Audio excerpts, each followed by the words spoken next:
membahas materi sintaksis dan frasa. Sebelumnya sintaksis yaitu tempat-tempat atau kotak-kotak yang dipisahkan oleh subjek, predikat, objek, pelengkap, atau keterangan. Contohnya yaitu ibu memasak nasi di dapur. Ibu itu adalah subjeknya dan predikatnya itu adalah memasak, nasi yaitu adalah salah satu objeknya, dan keterangannya yaitu di dapur. Adapun kategori sintaksis, yaitu tadi ada subjek, predikat, objek, dan keterangan. Selanjutnya pengertian kategori sintaksis, jenis atau tipe kata atau gabungan dari fungsi sintaksis. Jenis kategori sintaksis ada kata benda, ada kata sifat, ada kata kerja, dan adapun juga kata benda biasa disebut nomina, kata sifat disebut adjektif, dan kata kerja yaitu verba. Selanjutnya frase pada kategori sintaksis yaitu contohnya ibu akan memasak, yaitu ibu adalah subjek, akan memasak yaitu predikat. Selanjutnya juga contoh frase lainnya yaitu kue bolu dimasak dan dihias kakak sepupu saya. Contohnya kue bolu itu subjek dan dimasak dan dihias itu predikat. Selanjutnya ada peranan sintaksis, makna yang diperoleh dari hubungan sintaksis yaitu ada subjek, predikat, objek, dan keterangan. Adapun juga makna atau peran predikat yaitu predikat bermakna. Contoh, padi menguning di sawah. Padi itu adalah subjek, menguning itu adalah predikat. Selanjutnya memasuki materi yang kedua yaitu ada frasa. Di mana frasa itu adalah gabungan dua kata atau lebih yang menduduki fungsi sintaksis.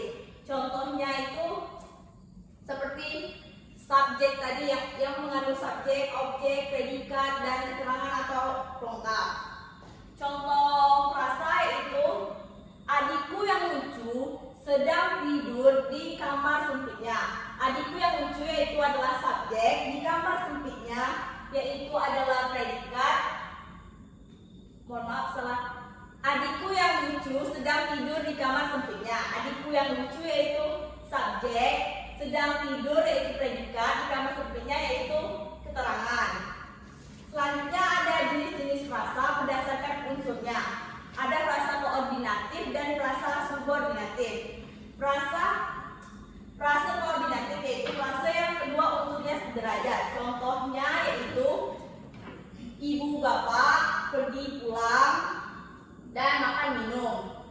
Selanjutnya yaitu ada frasa subordinatif yaitu frasa yang kedua unsurnya tidak sederajat. Contohnya buku biru. Buku yaitu intinya diterangkan dan biru itu adalah penjelasan menerangkan atau biasa disebut dengan diterangkan menerangkan.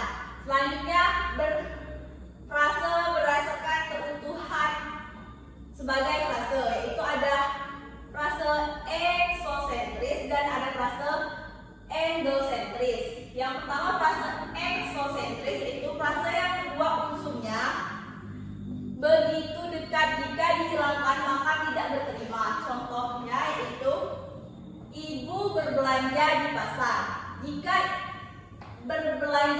Jika di pasar dihilangkan maka otomatis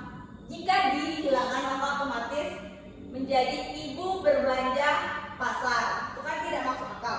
Jadi harus lengkap, maksudnya tidak berterima itu jadi yaitu ibu berbelanja di pasar, kurang lebih seperti itu. Selanjutnya yaitu ada frase endosentris, yaitu frase yang salah satu unsurnya dapat mengartikan kedudukan keseluruhan, yaitu ada endosentris koordinatif dan ada endosentris atributif dan ada endosentris aposiatif. Endosentris koordinatif yaitu frase yang unsurnya setara dan dihubungkan dengan konjungsi. Contoh, ibu membeli buku, pensil, dan tas. Itu ada kata dannya dan itu kan menghubungkan termasuk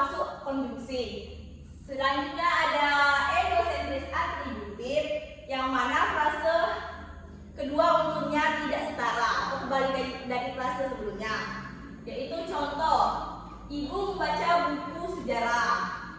Selanjutnya yaitu ada frase endosentris asosiatif, yaitu frase yang unsurnya keterangan tambahan namun tidak dihubungkan dengan konjungsi. Contoh, Ali yang jahat itu adalah tetanggaku. Ali yang jahat itu adalah subjek dan adalah tetanggaku itu termasuk predikat. Dan yang terakhir itu ada berdasarkan makna, yaitu frase lugas dan ada frase metaforis dan ada frase idiomatis. Frase lugas yaitu di mana frase yang maknanya tidak mengalami perubahan. Contohnya pisang rebus. Jadi maknanya tetap pisang direbus. Dan selanjutnya yaitu metaforis, yaitu frase yang mengalami sedikit penggeseran makna tetapi dapat diprediksi maknanya, masih bisa dapat diprediksi maknanya. Yaitu contohnya ada catatan kaki, rumah sakit, kamar mandi. Nah, itu bukan berarti maksudnya rumah sakit itu bukan berarti rumah yang sakit, akan tetapi seperti catatan kaki itu juga bukan berarti mencatat di kaki, akan tetapi maknanya itu footnote kayak gitu. Terus yang terakhir yaitu frase idiomatis. Frase yang maknanya tak bisa ditebak atau frase yang maknanya tak bisa ditebak atau dengan kata berbeda dari kata pembentuknya sendiri. Yaitu contohnya buaya darat, terus ada tangan panjang dan sebagainya. Contohnya tangan panjang itu bukan berarti tangan kita panjang, akan tetapi itu mendeskripsikan bahwa itu adalah seorang misalnya pencuri, mungkin kayak gitu. Mungkin itu saja yang bisa saya jelaskan pada hari ini.